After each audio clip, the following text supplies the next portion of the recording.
Broadcasting from the business capital of the world, this is the Podcast Business News Network. Hey, welcome back, everybody. This gentleman centers on marriage and communication. Helps a lot of people, but he does specialize in that territory, helping couples find love that lasts for a lifetime. Sometimes that gets derailed. Sometimes there is infidelity in relationships. We're going to talk about that today. Why does that happen? Is it the fault of both parties? Is it one? Is it from challenges from the past? Let's dig into that. This guy has a master's degree in counseling from the University of Virginia, and he's back with us. Paul Zohav joins us on the program. Welcome back, Paul. How are you? Very well, thank you. And thanks to everyone who listens to us, because infidelity is a much simpler issue than people tend to believe. There's a lot of very dramatic movies out there about infidelity and cheating, and it really doesn't need to be that way. I have nothing to say except keep talking. I want to learn more. Putting together a number of the pieces from earlier interviews, please watch them, listen to them. It's most useful to ask the question, to be aware of that infidelity is a symptom. It is not a cause. In which case, once we understand that it's a symptom, we can ask the question, of what is it a symptom?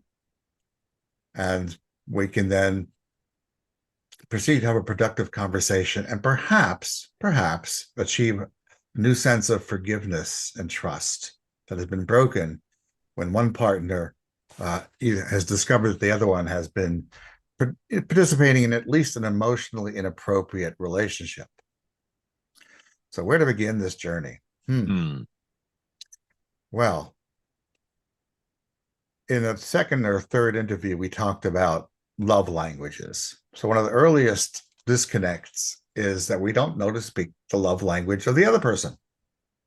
You may think you're loving them in your best love language, but it turns out not to be theirs. For example, someone calls me up one day and he says, there's something wrong with my wife. What am I going to do? I said, well, let's take a look. And it turns out that she, in this case, has been going outside the covenant of marriage. And it turns out that he's been paying attention to his business full-time. She has been looking for people to play with. She wanted quality time with people. And the more he paid attention to his business, the more alone she felt. So she became vulnerable to looking for quality time with somebody else. And then he notices. There's often a disconnection, a miscommunication of love languages within a marriage. And in our second session, you get very clear that when a person wants to be appreciated, you tend to do it. A couple I saw the other day says, I used to appreciate my spouse spontaneously, but now I look for opportunities to. Now that she knows that being appreciated has a high premium in his life, how he feels loved and connected, she chooses to be aware of and pay attention to opportunities for words of affirmation. And if there's 5 love languages, please go back to the earlier recording and learn about them, or come to me. That's fine. And I'm also happy to say that I'm submitting my book for publication today, which will take another month or so, but it'll be Marriage and Communication Recipes for Life. But the idea is that, I know that Rita, my spouse, is acts of service. And so when she says, let's change the sheets, I choose to change the sheets with her, no matter how infrequently I would rather change the sheets. Because if I don't change the sheets with her, she feels loved. Acts of service. And she also gets a chance to feel loved by me. So there's a double price here. There's 2 sides of the coin.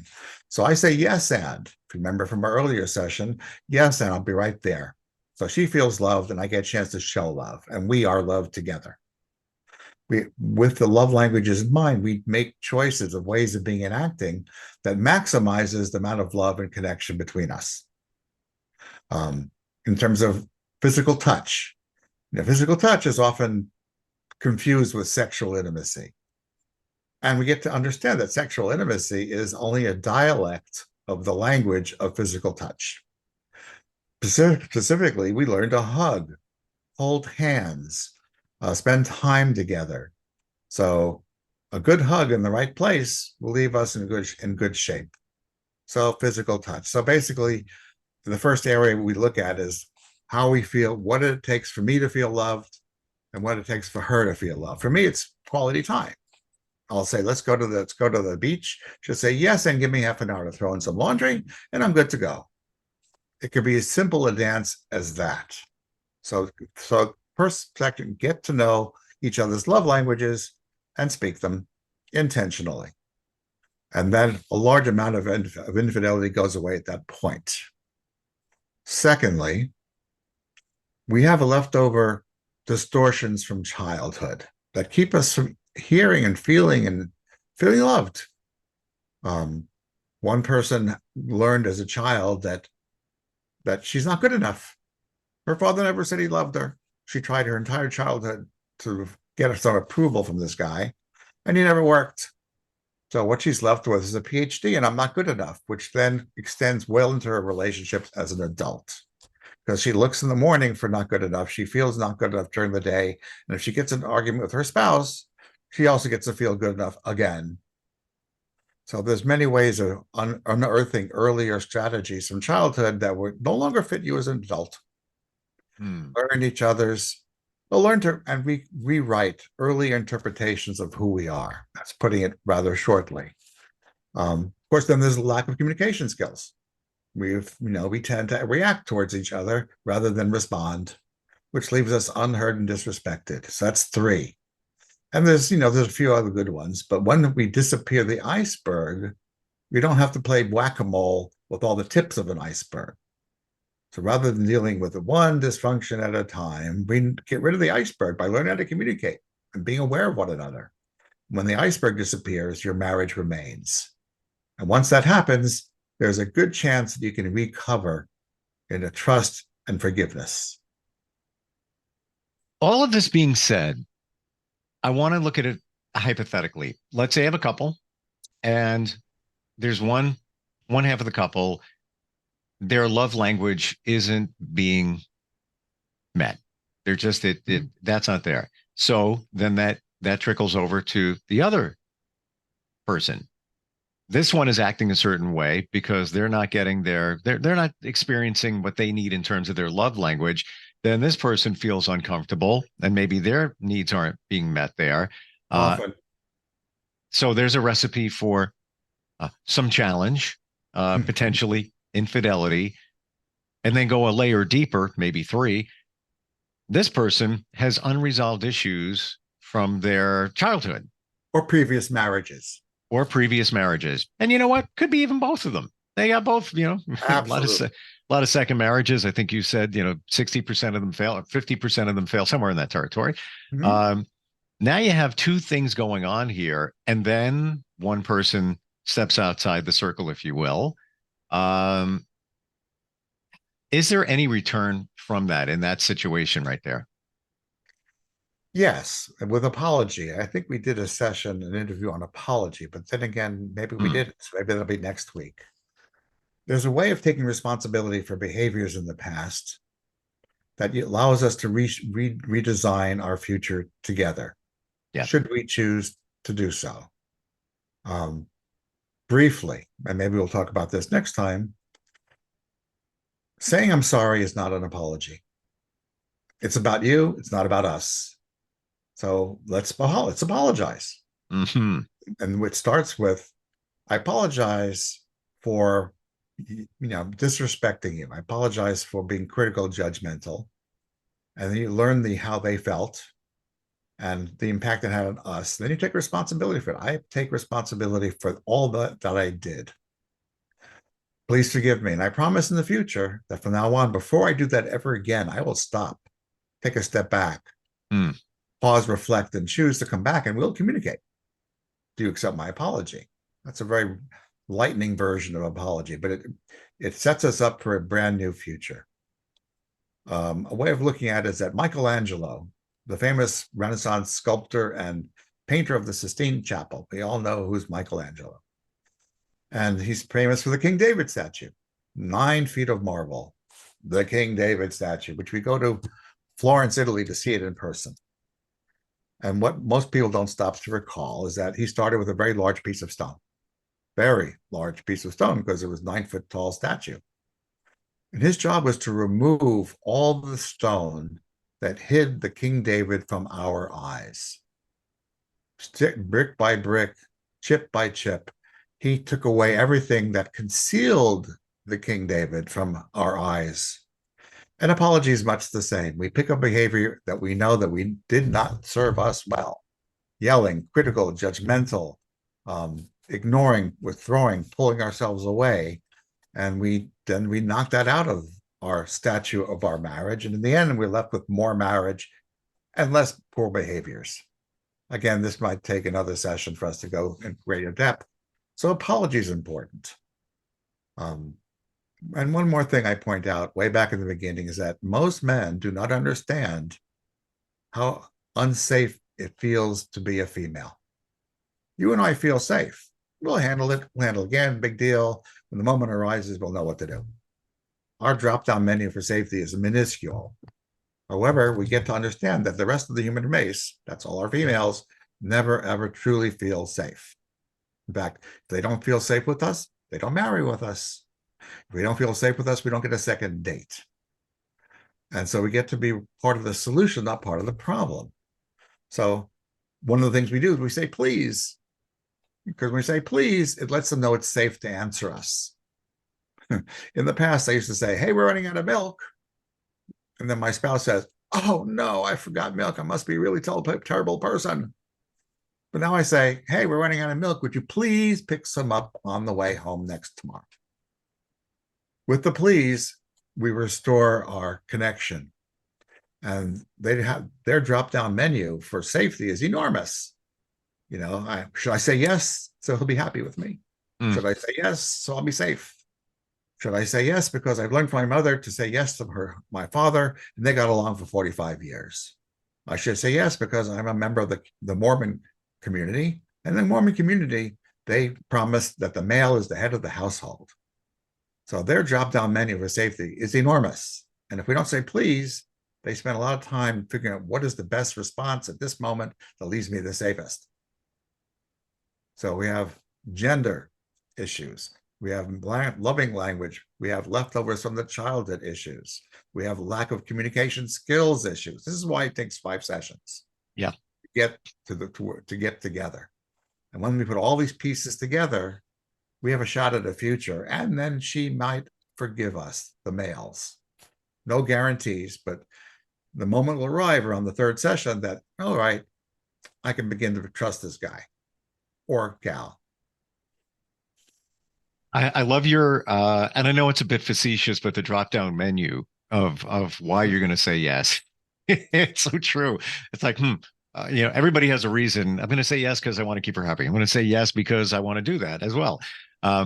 Let's go back to when you said the apology, the I'm sorry is really for us and not really for yourself and not us. How would you change that around? Let's say it's something major. Let's say you caught somebody emotionally cheating. Somehow you were paying the phone bill and you saw all these texts in a period of a month, like blah, blah, blah, blah, blah. Pretty obvious what's going on. How should the other person typically respond once this was discovered? Well, the reason why we take 5 sessions, first we lay the foundation of communication. Then we gain the insights of love languages and personality types, like Myers-Briggs, thinker, feeler, and then we learn how to appreciate one another. We gain a bunch of tools and skills, and then we add a whole lot of appreciation and acknowledgement to put some gas in our love tank, as Gary Chapman puts it. And at a certain moment, beginning to forgive makes more sense than being manipulated to forgive. So that moment you're speaking of takes a good 3 sessions prior to set up the moment where, oh, that's what's going on. I see where this comes from. His parents cheated on each other and left him vulnerable to cheating with me. Aha. And with enough information, appreciation, love languages, and personality types, they may come a magic moment where she says, all right, we can stay together for a while longer and see how it works out. Hmm. What percentage, and again, this is all hypothetical, but in your mind, what percentage when infidelity takes place is that coming from unresolved issues from somebody's childhood? Let's go childhood. Let's not go, past marriage, previous marriage. Let's go. What do you think? Is that number, Well, 80%, 70? What do you think? I give it a good solid half, maybe more. More if you throw in relationships from previous marriages or dating relationships from high school. Okay. In one example, it turns out that his parents cheated on each other. Her parents cheated on each other. Her brother's cheating on her sister-in-law right now. And so her radar is set on cheat. Her awareness mechanism, that our situational awareness, she's always listening, watching for cheating. If he looks at a waitress, can I say waitress? Is that okay? I don't know. She goes, Server. he walks on eggshells around her because she never knows what something he may do inadvertently that will set her off. Is that she wakes up tuned into Cheat Radio 101 and listens to it all day long and then goes to sleep at night with Cheat Radio 101 playing, which means it's hard for her to see the love when she's listening for cheat. If this was an NPR station, tune in at 12 o'clock, how to spot cheating. Tune in at 2 o'clock, here and now. How do you handle cheating? Can you recover from cheating? So it's a truly distortion of our way of perceiving the world. And he can promise her till the cows come home that he will never, ever do that. And she can't hear him. She's listening for cheat, not forgiveness. So we'd have to do a major restructuring, tearing out walls and cabinets and laying new floors. So at the end of the process, typically around 5 sessions, they'll have a home they might consent to live in for the rest of their living lives. Wow. It's understandable for, in your example, her to have that lack of trust. I have to cut some slack. I understand it, but I bet it even goes even deeper than that. Her, this is your job. This is just my viewpoint and just talking to friends and life experience in general. That situation can also be fueled by fear of abandonment because her parents broke up. So essentially, in her mind as a child now, she was abandoned. And we carry this stuff. We spoke about that. We carry this stuff later in life. So the cheating part, it's on her radar everywhere. So she just assumes that's what's going to happen.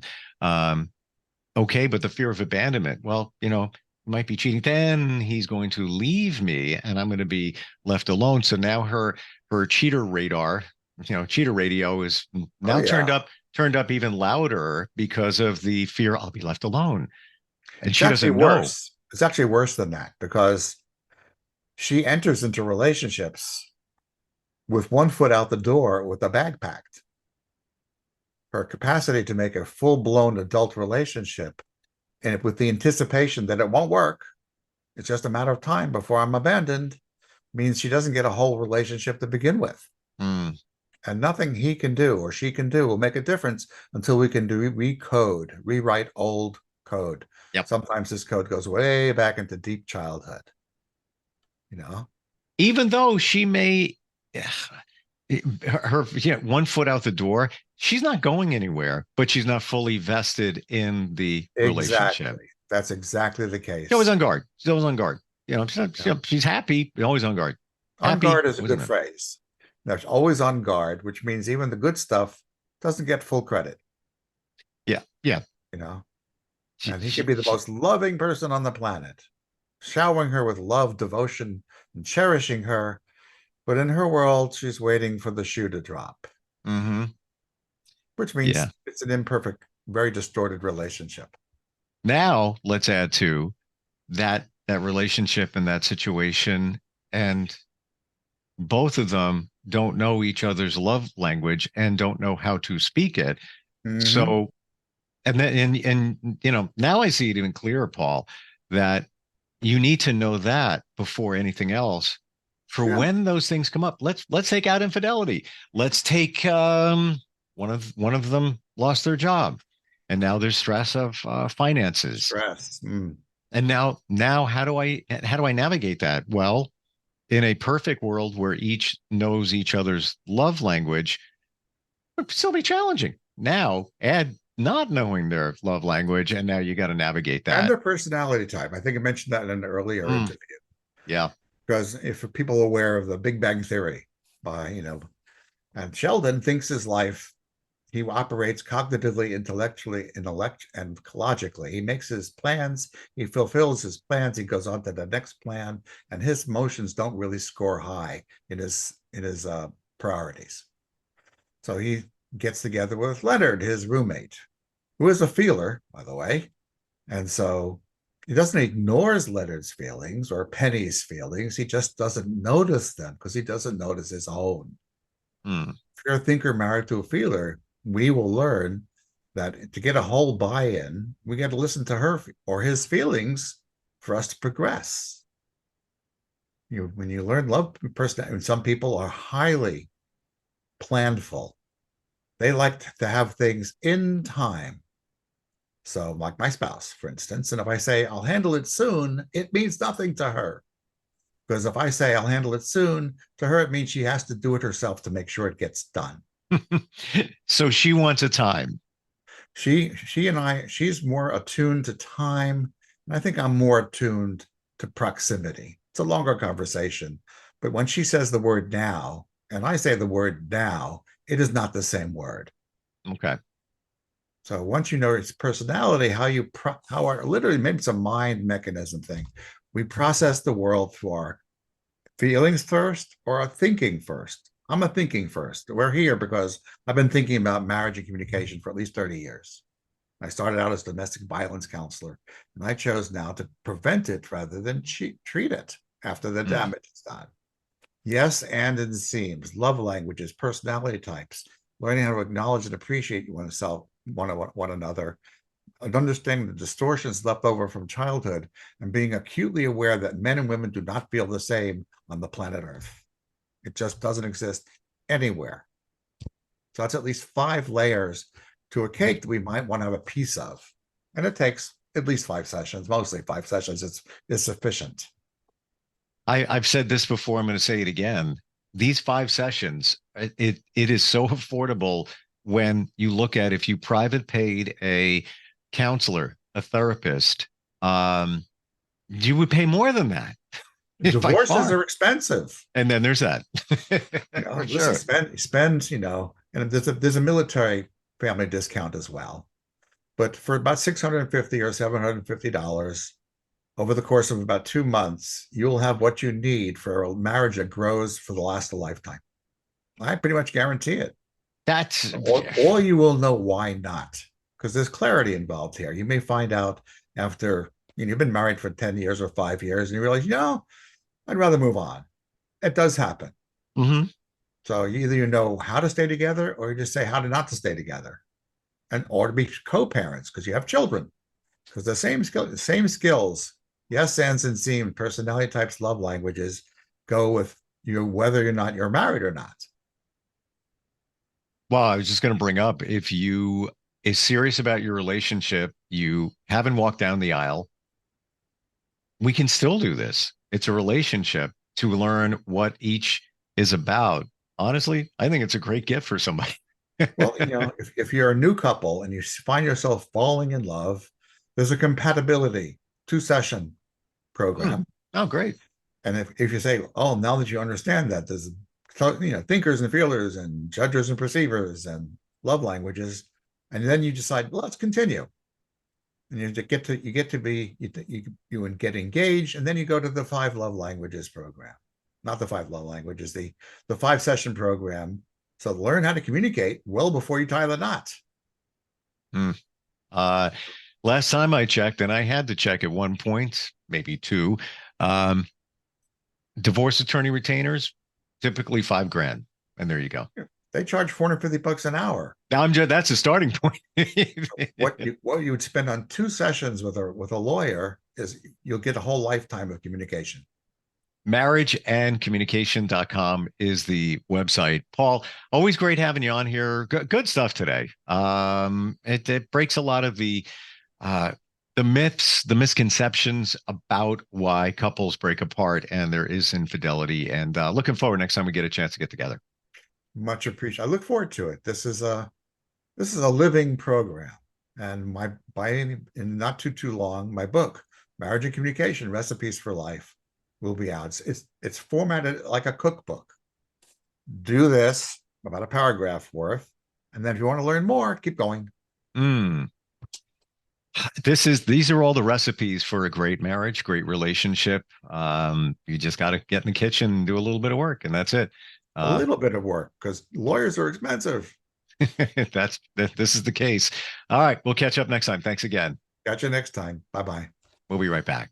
Are you looking for even more of the podcasts and hosts that you love? The Podcast Business News Network is proud to announce that you now have even more ways to listen live. Check out the MyTuner Radio, online radio box, and Simple Radio apps on iOS and Android, or find us online. Search for Business News Network on mytuner-radio.com, or search Podcast Business News Network on streama.com and onlineradiobox.com/US. Take your podcast on the go and don't miss a minute of the action.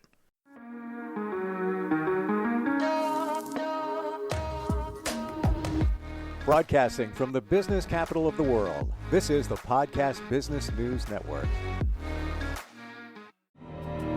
For nearly 2,000 severely injured veterans, everyday life has become filled with barriers.